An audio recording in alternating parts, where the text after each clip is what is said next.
Welcome back to the River Life Pottery channel. It's official. I've got gold fever. So I've got some more pay dirt here. I'm going to pan this out and extract the gold, satisfy my itch to find the shiny, as we prospectors call it. And since this is the River Life Pottery channel, I'm also going to have to include a connection to pottery. So hang in there till about that 2-minute mark, or skip ahead, and I'll explain the connection. Right now, you see the classifying of the dirt, separating the material by size so that it's easier to pan and the smaller sized gold flakes don't get knocked around the pan by those larger rocks. Now, I hope you think this is fun to watch, because it certainly is fun to participate in.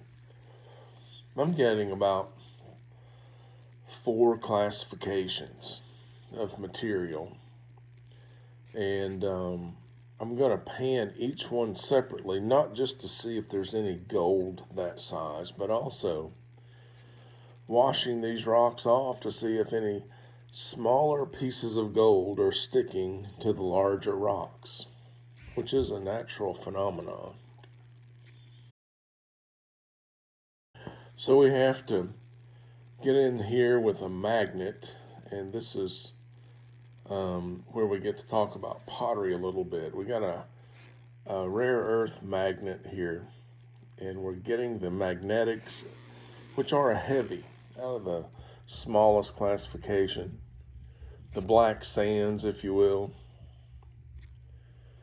And so the hematite and magnetite have a really iron-rich composition, and that's what makes them magnetic and heavier than a lot of the material of their same size. I collect it there in a bag because I'm going to take it to pottery class and pulverize it, powderize it, mortar and pestle it, and include it into a glaze with some other local materials, and the iron content's probably going to give us a red spot or streak or stain.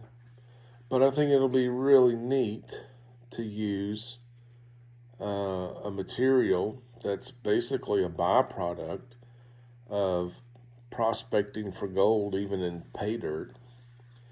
The pre-made pay dirt has black sands, the smallest and heaviest of the material, and within the black sands we find a lot of this magnetite and hematite. So to use it in pottery as a material, it's going to be a lot of fun. So I'll probably make a mug or two with that magnetite, commemorating this prospecting activity. And then as I go out into the wild around here to get some indigenous material to make some clay and some pottery with, I'll definitely be finding some hematite and magnetite, and I'll have a little bit of experience in including it in a more indigenous work. And that adds value to the place. The place is important, and using the materials found in your place, well, that's certainly, it kind of elevates your project. And this is kind of unexpected. I was speaking to my ceramics professor about it, and he said, yeah, it's going to have an effect. It won't go unnoticed. It won't be something you just have to list as an ingredient. It will be a visual effect. So I'm looking forward to that, and pretending right now on the River Life Pottery YouTube channel that was a good enough reason to process some more pay dirt to extract some gold. But as I've already confessed, it has more to do with having gold fever and wanting to get my hands on the shiny, So here I've got the magnetite emptied out into its own little pan, and I'm going to pan it separately to make sure there's no gold in it. I don't want to make gold dust out of some gold flakes to include in my pottery unknowingly. Not that that's a bad idea, but I don't want it to happen unknowingly. So I'm going to look for gold here, and if we find any, I'm going to take it right out. But fortunately, we didn't find any, and I just drained the water off this pan, set it out in the sun to dry, and it will be in the studio soon enough, becoming part of a visual effect integrated into some glaze. I also understand you can integrate it into clay. It won't have as noticeable effect, but probably still some effect.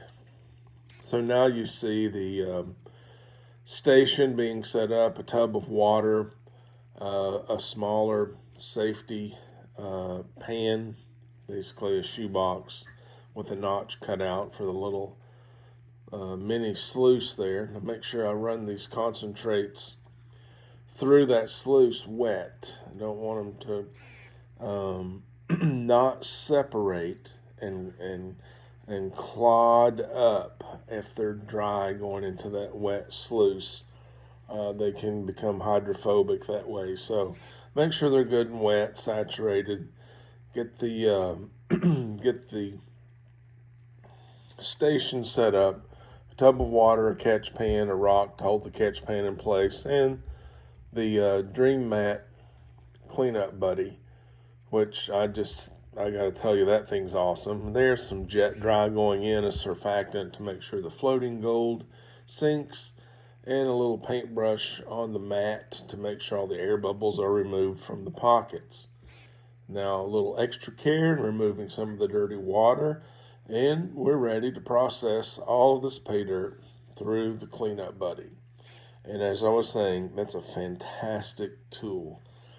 Easily, in my limited experience with the tool, over a 99% catch rate. That's phenomenal. Nothing catches all the gold. I can't believe that this little piece of equipment catches basically all the gold. So you'll get to watch this cleanup. I'm losing my voice.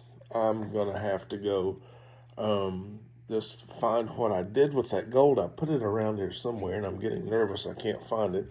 I've got a jeweler's loop I need to hold over it and get the magnified view. So I'm going to leave you with the rest of this cleanup and some cool music. And thank you for your forbearance of dealing with my gold fever as we as we work this sideline rabbit hole into our main theme of Appalachian pottery. So leave me a comment below of how much you like or dislike this rabbit hole. And I appreciate you watching the video. You might also hit the like button to help the channel out, and subscribe if you're into that kind of thing. Love to have you hang around and see some more interesting videos. I'll see you on the next one.